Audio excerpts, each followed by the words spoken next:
வணக்கம். சிம்மா ஜோதிடாலயத்தின் மூலமாக உங்களெல்லாம் சந்திப்பதில் ரொம்ப மகிழ்ச்சி.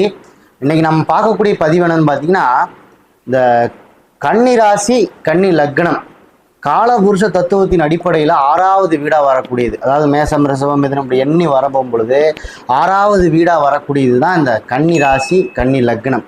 கன்னி அப்படின்னு சொல்லக்கூடிய வீடு. இந்த வீட்டினுடைய அதிபதி யாருன்னு பார்த்தீங்கன்னா புதன் பகவான். பொதுவாகவே இந்த கன்னியில் பிறந்தவர்கள் அதிகப்படியான சமயோஜித புத்தி கொண்ட நபர்களாக இருப்பார்கள். எந்த விஷயத்தை எப்போ செய்யணும், எந்த விஷயத்தை யாருக்கிட்ட பேசணும், எந்த விஷயத்தை யாருக்கிட்ட பேசக்கூடாது அப்படிங்கிற அந்த சமயோஜித புத்தி கொண்ட நபர்களாக இருப்பார்கள் இந்த கன்னிராசி கன்னி லக்னத்தில் பிறந்தவர்கள். வாழ்க்கையில் மனம் மிகப்பெரிய ஒரு அறிவாற்றல் கொண்ட நபர்களாக இருப்பார்கள். மனதளவில் இவங்களுடைய அறிவு ரொம்ப ஜாஸ்தியாக இருக்கும். எந்த விஷயத்தோட தன்மையை எப்படியெல்லாம் பயன்படுத்தணும் அப்படிங்கிற அந்த மனம் சார்ந்த வகையில் மிகப்பெரிய ஒரு அறிவாற்றல் கொண்ட நபர்களாக இந்த கன்னிராசி கன்னி லக்னத்தில் பிறந்தவர்கள் இருப்பார்கள். அதிகப்படியான நண்பர் வட்டாரங்களை கொண்ட நபர்களாக இருப்பார்கள். நிறைய நண்பர்கள் சுற்றி இருப்பாங்க. எப்பயுமே படையப்பா மாதிரி கூட போகிறப்ப 10 பேர் உங்க கூட வந்துக்கிட்டே இருப்பாங்க. அந்த மாதிரி நண்பர்கள் வட்டாரத்தை அதிகமாக பெற்ற நபர்களாக இருப்பார்கள். பல நேரங்களில் நண்பர்கள் வகையில் சில பிரச்சனைகளையும் சந்திக்கக்கூடிய நபர்களாக இருப்பார்கள் இந்த கன்னியில் பிறந்தவர்கள். அதாவது ஏதோ ஒரு பணத்தை வாங்கிட்டு இவங்களை ஜாயின் பண்ணி விட்டு போயிடுறது, அல்லது ஏதோ ஒரு பிரச்சனை பண்ணிட்டு நீ வாமாப்பில் எனக்கு ஒரு பிரச்சனை ஆகி போச்சுன்னு கூப்பிட்டு இவங்களை கொண்டு முன்னாடி ஜாயின் பண்ணி விட்டு அவன் எஸ்கேப் ஆகி போயிடுவான். பிரச்சனைங்கிறது இவங்களுக்கு உண்டானதாயிரும். அந்த மாதிரி கன்னியில் பிறந்தவர்கள் சில நண்பர்கள் ரீதியாக அடிக்கடி பிரச்சனைகள் சந்தித்துக் கொள்ளக்கூடிய நபர்களாகவும் இருப்பார்கள். காதல் விவகாரங்களில் சில பிரச்சனைகளை அடிக்கடி சந்திக்கக்கூடிய வாய்ப்பு இந்த ராசியில் பிறந்தவர்கள் லக்னத்தில் பிறந்தவர்களுக்கு வந்துடும். கன்னியில் பிறந்தவர்களுக்கு காதல் விவகாரங்களில் சில பிரச்சனைகளை சந்திக்கக்கூடிய வாய்ப்பும் வந்துடும். பொதுவாகவே பார்த்தீங்கன்னா அது சமயோஜித புத்தி தான் உங்களுக்கு மிகப்பெரிய பெஸ்ட். எந்த நேரத்தில் எதை பேசணும், யாருக்கிட்ட பேசணும் அப்படிங்கிற அந்த தன்மை கொண்ட நபர்களாக இருப்பார்கள். நான் ஏற்கனவே சொன்ன மாதிரி மனம் மிகப்பெரிய ஒரு அறிவாற்றல் அந்த கொண்ட நபர்களாகவும் இருப்பார்கள் இந்த கன்னிராசி கன்னி லக்னத்தில் பிறந்தவர்கள். ஒரு அழகான குடும்ப அமைப்பை பெற்ற நபர்களாக இருப்பார்கள். அந்த நல்லதொரு குடும்பம் பல்கலைக்கழகம் அப்படிங்கிற மாதிரி அந்த அளவான குடும்பம் அழகான குடும்பம் அந்த அமைப்பை பெற்ற நபர்களாக இருப்பார்கள் இந்த கன்னிராசி கன்னி லக்னத்தில் பிறந்தவர்கள். பொதுவாகவே இவர்களது களத்திரம் வந்த பிறகு குடும்ப மேன்மையும் பொருளாதார மேன்மையும் அடையக்கூடிய நபர்களாக இந்த கன்னிராசி கன்னி லக்னத்தில் பிறந்தவர்கள்.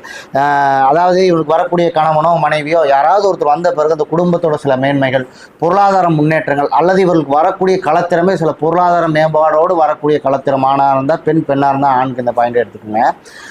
வரக்கூடிய களத்திரம் ஆணாக இருந்தால் பெண், பெண்ணாக இருந்தால் ஆண். அவர்களுக்கு அந்த வரக்கூடிய களத்திறமே சில பொருளாதார மேம்பாடோடு வரக்கூடிய வாய்ப்பு வரும். அல்லது களத்திரம் வந்த பிறகு குடும்பத்தில் சில பொருளாதார மேம்பாடு ஏற்படும். இப்படியெல்லாம் அமைப்பு இந்த கன்னிராசி கன்னி லக்னத்தில் பிறந்தவர்களுக்கு ஏற்படும். அதே மாதிரி பொருளாதாரம் சார்ந்த வகையில் ஒரு புகழ் அடையணும் அப்படிங்கிற எண்ணம் இவர்கிட்ட இருந்துகிட்டே இருக்கும். பெரிய பணக்காரையா அப்படின்னு சொல்கிறாங்கல்ல, மிகப்பெரிய பணக்காரையா அப்படின்னு சொல்லக்கூடிய அந்த அந்த அந்த வார்த்தையை சொல்லணும் அப்படிங்கிற எண்ணம் மனதிற்குள்ளே கொண்ட நபர்களாக இருப்பார்கள் இந்த கன்னிராசி கன்னி லக்னத்தில் பிறந்தவர்கள்.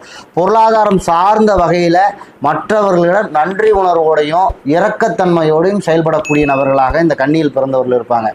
ஒரு பணமே ஒருத்தனுக்கு கொடுத்துருக்கோம் அப்படின்னா அவனால் இப்போ திருப்பி தர முடியல, ரொம்ப பிரச்சனைகள் இருக்கான், குடும்ப கஷ்டத்தில் இருக்கான், வேலை இல்லை, இப்படிலாம் இருக்கிறான்னா பரவாயில்லடா இல்லை தள்ளி கொடு ஒன்றும் பிரச்சனை இல்லை அப்படின்னு சொல்லிட்டு போயிடுவாங்க. அந்த மிரட்டி வாங்குறது, அதட்டி வாங்குறது, இந்த பிரச்சனைலாம் இருக்காது. அந்த இரக்க குணம் அதே மாதிரி பொருளாதாரம் சார்ந்த வகையில் நன்றி உணர்வோடு மற்றவர்களிடம் செயல்படக்கூடிய நபர்களாக ஏதாவது பொருளாதாரம் சார்ந்த விஷயத்தில் யாராவது எப்போவாவது ஒரு உதவி உங்களுக்கு பண்ணியிருந்தாலும் கூட அதை மறவாமல் அவர்களிடம் அந்த பொருளாதாரம் சார்ந்த விஷயங்களில் நன்றி உணர்வோடு, ஏன்னா அன்னைக்கு நீங்கள் பண்ணீங்க அதெல்லாம் நான் இன்னும் மறக்கலாம், நான் போனேன் அப்படின்னு சொல்லி சொல்கிறாங்களா, அந்த மாதிரி பொருளாதாரம் சார்ந்த வகையில் நன்றி உணர்வோடு செயல்படக்கூடிய நபர்களாகவும் இந்த கன்னியில் பிறந்தவர்கள் இருப்பார்கள். வாழ்வில் அதிகப்படியான சுயமுயற்சி கொண்ட நபர்கள். அதாவது இவங்கள மாதிரி யாருனாலையும் அந்த சுயமுயற்சிங்கிறத பண்ண முடியாது. இந்த கன்னியில் பிறந்தவர்கள் அவ்வளோ ஒரு சுயமுயற்சி செய்யக்கூடிய நபர்கள். இப்போ ஒரு 10 பேர் சேர்ந்து ஒரு இதை கட்டி இழுக்கிறோன்னு வச்சுக்கோங்களேன், ஒரு கல்லை கட்டி இழுக்கிறோன்னு வச்சுக்கோங்க, அந்த கல்லை எந்த தூக்கி போடணும். 9 பேர் முடியலன்னு போயிட்டாங்க கூட ஒருத்தனால இழுத்து கண்டிப்பாக அந்த கல்லை போட முடியாட்டியும் கூட விடாமல் அந்த கைத்தை பிடிச்சி இழுத்துக்கிட்டே இருப்பாங்க. அந்த அளவுக்கு தன்னுடைய மீது தன்னம்பிக்கையை வைத்து சுயமுயற்சியுடன் சில விஷயங்கள் போங்கடா எவன் வேணாலும் நான் ஒரு ஆள் முடிஞ்ச அளவுக்கு இழுத்து பார்க்குறேன்டா அப்படிங்கிற அந்த சுயமுயற்சி மிகப்பெரிய ஒரு சுயமுயற்சி கொண்ட நபர்களாக இருப்பார்கள் இந்த கன்னிராசி கன்னி லக்னத்தில் பிறந்தவர்கள். தனக்கு இருக்கக்கூடிய அந்த அவசர தன்மை, முன்கோவத்தன்மை, இதன் மூலமாகவே வாழ்வில் பல வெற்றிகளை இழந்த நபர்களாக இந்த கன்னிராசி கன்னி லக்னத்தில் பிறந்தவர்கள் இருப்பார்கள். அவசரத்தன்மை, அதே மாதிரி முன்கோபம், பிடிவாத குணம், இதனாலேயே வாழ்க்கையில் அந்த வெற்றியை கண்ணு முன்னாடி பார்த்துட்டு கையில் பார்த்துட்டு அதை நழுவ விட்ட நபர் வெற்றியை இழக்கக்கூடிய நபர்களாக இந்த கன்னிராசி கன்னி லக்னத்தில் பிறந்தவர்கள் இருப்பார்கள். இதனால் மட்டுமே, இந்த விஷயத்துக்கு காரணமாக மட்டுமே இவங்க மனசுக்குள்ள என்ன தெரியுமா நினைப்பாங்க, எப்படியாவது எனக்கு இருக்க கோப குணத்தை மாற்றிக்கணும்டா, இது மட்டும் மாற்றிட்டேன்னா வாழ்க்கையில் கண்டிப்பாக நான் வெற்றி அடைஞ்சிருவேன் அப்படிங்கிற அந்த கோப குணத்தை மாற்றிக்கொள்ள வேண்டும் என்ற எண்ணம் இவர்களிடம் கொண்ட நபர்களாகவும் இந்த கன்னிராசி கன்னி லக்னத்தில் பிறந்தவர்கள் இருப்பார்கள். அதே மாதிரி பார்த்தீங்கன்னா வாழ்க்கையில் நல்ல ஒரு குரு உபதேசம் போன்ற தாயாரை பெற்ற நபர்கள் இந்த கன்னியில் பிறந்தவர்கள். வாழ்க்கையில் இவர்களுக்கு கிடைத்த மிகப்பெரிய ஒரு பாகியம் என்னன்னு கேட்டிங்கன்னா இவரது தாயார் தான். நல்ல ஒரு குரு உபதேசமாக இருந்து வாழ்க்கையில் எல்லா விஷயத்தையும் செய்து கொடுக்கக்கூடிய தாயாரை பெற்ற நபர்கள் இந்த கன்னியில் பிறந்தவர்கள். இவரது தாயார் பார்த்தீங்கன்னா அதிகப்படியான இறைநாட்டத்தில் செல்லக்கூடியவர். இறை பக்தியிலேயே எப்போ பார்த்தாலும் இருக்கிறது, சாமி கும்பிட்டே இருக்கிறது, அடிக்கடி டெய்லி காலையில் கோயில் சாயந்தரம் கோயில் போய் உட்காந்துக்கிறாங்களா, சில தாய்மார்கள்லாம் போய் உட்காந்துக்குவாங்க. அந்த மாதிரி அதிகப்படியான இறைநாட்டத்தில் செல்லக்கூடிய தாயாரை பெற்ற நபர்களாக இருப்பார்கள்.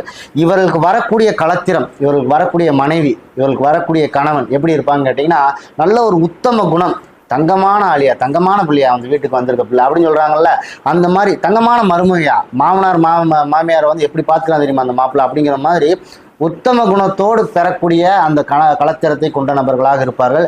எந்த ஒரு விஷயத்தையுமே நடுநிலையாக நின்று அந்த குடும்பத்திற்கு செயல்படக்கூடிய களத்திரத்தை பெறக்கூடிய நபர்களாக அந்த கன்னியில் பிறந்தவர்கள் இருப்பார்கள். இவருக்கு வரக்கூடிய கணவன் மனைவி எல்லாம் அந்த குடும்பத்தில் யாருக்கு எந்த பாதகம் இல்லாமல் நம்ம மாமனார் மாமியார்னு பார்க்காம நடுநிலையாக இருந்து அந்த குடும்பத்தை வழி நடத்தி செல்லக்கூடிய களத்திரத்தை பெறக்கூடிய நபர்களாக இருப்பார்கள்.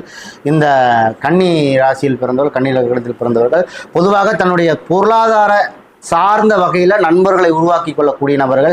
நம்ம என்ன ஸ்டேட்டஸில் இருக்கோமோ அதுக்கு தகுந்த மாதிரி நண்பர்களை வச்சுக்கணும். அப்போ தான் சில பொருளாதார முன்னேற்றங்களையும் நம்மளை சுற்றிய சில விஷயங்களை முன்னேற்றம் அடையக்கூடிய வாய்ப்பு வரும். அப்படிங்கிற அந்த தன்மையின் காரணமாகவே பொருளாதாரம் சார்ந்த நண்பர்களை தனக்கு சுற்றி உருவாக்கி கொள்ளக்கூடிய நபர்களாக, நம்ம என்ன ஸ்டேட்டஸில் இருக்குமோ அதுக்கு தகுந்த மாதிரி ஸ்டேட்டஸில் நண்பர்களை வச்சுக்கணும் அப்படின்னு சொல்கிறாங்கல்ல, அந்த மாதிரி சொல்லக்கூடிய நபர்களாகவும் இருப்பார்கள் இந்த கன்னிராசி கன்னி லக்னத்தில் பிறந்தவர்கள்.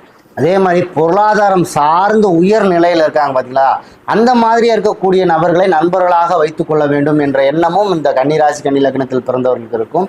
பொதுவாகவே அந்த நீதிக்கும் நேர்மைக்கும் கட்டுப்பட்டு ஒரு பிறக்கக்கூடிய குழந்தைகளாக இந்த கன்னியில் பிறந்தவர்களுக்கு இருப்பாங்க. இப்போ நீங்கள் கூட வேற எந்த ராசி லக்னமாக வேணாலும் இருக்கலாம், உங்களுடைய தந்தையார் வந்து கன்னியில் பிறந்திருக்காருன்னு வச்சுக்கலாம், நீங்கள் எப்படி தெரியுமா இருப்பீங்க, ஒரு சிக்னலில் வந்து கூட அந்த ரெட் சிக்னல் விழுந்து க்ரீன் விழுந்தால் தான் வண்டி எடுத்துகிட்டு போவீங்க. அந்த மாதிரி கண்ணில் பிறந்தவரது குழந்தைகள் பார்த்தீங்கன்னா சின்ன வயசுலேருந்தே அப்பா அதை செய்யாதப்பா தப்புப்பா அப்படிங்கிற அந்த நீதிக்கும் நேர்மைக்கும் கட்டுப்பட்ட குழந்தைகளை பெற்ற நபர்களாக இருப்பார்கள் இந்த கன்னியில் பிறந்தவர்கள். தொழில் சார்ந்த வகையில் தொழில் சார்ந்த விஷயங்களை தன்னுடைய ஆள் மனதில் எப்பவுமே நினைத்து கொண்டு இருக்கக்கூடிய நபர்களாக இருப்பார்கள். தொழிலை வந்து ஒரு முழு மனதோடு நேசித்து இந்த ஆள் மனசில் தொழில் சார்ந்த சிந்தனை எப்பவுமே வைத்து கொண்டே இருக்கக்கூடிய நபர்களாக இருப்பாங்க.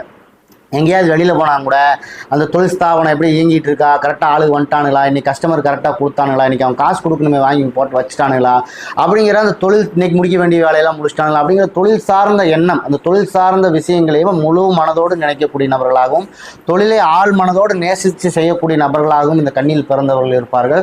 அதே மாதிரி தொழில் சார்ந்த வகையிலேயே பல எதிரிகளையும் பிரச்சனைகளையும் அடிக்கடி வாழ்நாளில் சந்தித்து கொண்டே இருக்கக்கூடிய நபர்களாக இருப்பாங்க இந்த கன்னியில் பிறந்தவர்கள். இவர்களுக்கு தொழில் சார்ந்த வகையில் கடன்கள் ஏற்படுவது பார்த்தீங்கன்னா சர்வசாதாரண கடன்கள் ஏற்படும். தொழிலில் 10 லட்ச ரூபா கடன் வாங்கணும், தொழிலுக்காக ஒரு விஷயம் 5 லட்ச ரூபா கடன் வாங்கணும், 10 லட்ச ரூபா கடன் வாங்கினா தயங்கவே மாட்டாங்க, யார்கிட்ட வேணால் வாங்கிட்டு வந்துடுவாங்க. அந்த மாதிரி தொழில் சார்ந்த வகையில் கடன்கள் ஏற்படுவது பார்த்தீங்கன்னா இவங்களுக்கு ரொம்ப சர்வசாதாரணமாக ஏற்படும் இந்த கன்னியில் பிறந்தவர்களுக்கு. அதே மாதிரி தொழில் சார்ந்த வகையில் பல எதிரிகள், தொழில் சார்ந்த வகையில் சில பிரச்சனைகளையும் கொண்ட நபர்களாக இந்த கன்னியில் பிறந்தவர்கள் இருப்பார்கள். தொழில் சார்ந்த வகையில் அதிகப்படியான அறிவாற்றல் பெற்ற நபர்களாக இந்த கன்னியில் பிறந்தவர்கள் இருப்பாங்க. இவனை மாதிரி எவனுக்குமே அந்த தொழிலை பற்றின அனுபவ அறிவு கிடையாது, அந்த அறிவு கிடையாது அப்படின்னு சொல்லி சொல்கிறாங்க பார்த்தீங்களா, அந்த ஃபீல்டுக்குள்ளே இவன் தான் அந்த தொழிலை பற்றின எல்லா நாலேஜும் அவனுக்கு தான் தெரியும் அப்படின்னு சொல்கிறாங்களா. அந்த மாதிரி இந்த கன்னியில் பிறந்தவர்களுக்கு அவர் செய்யக்கூடிய தொழில் சார்ந்த விஷயங்களில் எல்லா வகையான அறிவாற்றலையும் பெற்ற நபர்களாக இருப்பார்கள். அந்த மாதிரி எல்லா விஷயம் தெரிஞ்சிருந்தால் தான் ஒருத்தனுக்கு பிரச்சனை வரும். எல்லாமே தெரியுது, நான் ஏன்னா தேவையில்லாமல் போய் பிரச்சனை மாட்டேன் தொழில் பிரச்சனைகள் அப்படின்னு சொல்கிறாங்களா. அந்த மாதிரி தொழில் சார்ந்த வகையில் எல்லா அறிவாற்றல்களையும் பெற்ற நபர்களாக இருப்பார்கள் இந்த கன்னியில் பிறந்தவர்கள். பொதுவாகவே மனம் அந்த லாபம் சார்ந்த விஷயங்களை அதிகப்படியாக யோசிக்கக்கூடிய நபர்களாக இருப்பார்கள் இந்த கன்னியில் பிறந்தவர்கள். தாயாரை பற்றின தற்புகழ்ச்சி, அதாவது எங்கள் அம்மா மாதிரி யாருமே வர முடியாதா, எங்களை சின்ன வயசுலேருந்து அவ்வளோ கஷ்டப்பட்டு வளர்த்தாங்க. இன்றைக்கும் பாரு எவ்வளோ இன்றைக்கும் கஷ்டப்பட்டுக்கிட்டு தான் இருக்காங்க. எங்களை அத்தனை சூழ்நிலையிலும் எங்களை சந்தோஷமாக வச்சுருக்காங்க. இப்படிங்கிற மாதிரி தாயாரை பற்றின ஏதோ ஒரு தற்புகழ்ச்சின்னு வச்சுக்கலேன். தாயாரை பற்றின தற்புகழ்ச்சி பேசக்கூடிய நபர்களாக இருப்பார்கள். தமக்கு வரக்கூடிய ஒவ்வொரு லாபத்தையும் தனக்கு சாதகமாக பயன்படுத்திக்கணும். அப்போ தான் அந்த லாபங்களை சரியான முறையில் கையாள முடியும். எல்லாத்தின் லாபத்தையும் நம்மளால் எடுக்க முடியும் அப்படிங்கிற அந்த எண்ணம் இவர்களுக்குள்ளே இருந்துக்கிட்டே இருக்கும். ஒவ்வொரு ப்ராஃபிட்டையும் தனக்கு தகுந்த மாதிரி சாதகமாக பயன்படுத்திக்கணுங்கிற எண்ணம் வாழ்வில் கொண்ட நபர்களாக இருப்பார்கள் இந்த கன்னியில் பிறந்தவர்கள். இவரது தந்தையார் வாழ்வில் நிறைய விஷயங்களை விரயம் செய்த நபர்களாக இருப்பார்கள். இந்த கன்னியில் பிறந்தவரது தந்தையார் நிறைய விஷயங்களை வாழ்க்கையில் விரயம் செஞ்சிருப்பாங்க. ஓடா அப்படிங்கிற மாதிரி. அதே மாதிரி சுயநலம் இல்லாமல் இருக்கக்கூடிய தந்தையாரை பெற்ற நபர்களாக இருப்பாங்க. நிறைய பேர் கஷ்டப்படுறப்ப நீ பாட்டுக்கு வச்சுட்டு போ, எடுத்துகிட்டு போ அப்படிங்கிற மாதிரி நிறைய விரயங்கள், மற்றவர்களிடம் சுயநலம் இல்லாமல் பழகிறது, இந்த மாதிரியான தந்தையாரை கொண்ட நபர்களாக இருப்பார்கள் இந்த கன்னியில் பிறந்தவர்கள். தந்தையார் வழி உறவு ஆதரவு இருக்குது பார்த்தீங்களா, அது இல்லாத நபர். தந்தையார் வழி உறவே கட்டான மாதிரின்னு வச்சுக்கலாம். அது ஒரு விரயம், அது பயனில்லாத நபர்களாக இருப்பார்கள் இந்த கன்னியில் பிறந்தவர்கள். இப்போ நான் சொல்லியிருக்க விஷயமெல்லாம் பார்த்தீங்கன்னா இந்த கன்னி ராசி கன்னி லக்னக்காரர்களுடைய அவர்களுடைய பாவத்திலிருந்து காலபுருஷ தத்துவத்தை இணைத்து சில பலன்களை அவங்களுக்கு நான் சொல்லியிருக்கேன். நம்ம சொல்லக்கூடிய விஷயமெல்லாம் அவருக்கு பிடிச்சிருந்துச்சு அப்படின்னா, இன்னும் அவரோட சுய ஜாதகம் நம்ம கையில் இருந்துச்சுன்னா அவருடைய லக்னத்தின் அடிப்படையில் இன்னும் துல்லியமான பலன்களை நம்ம சொல்ல முடியும்.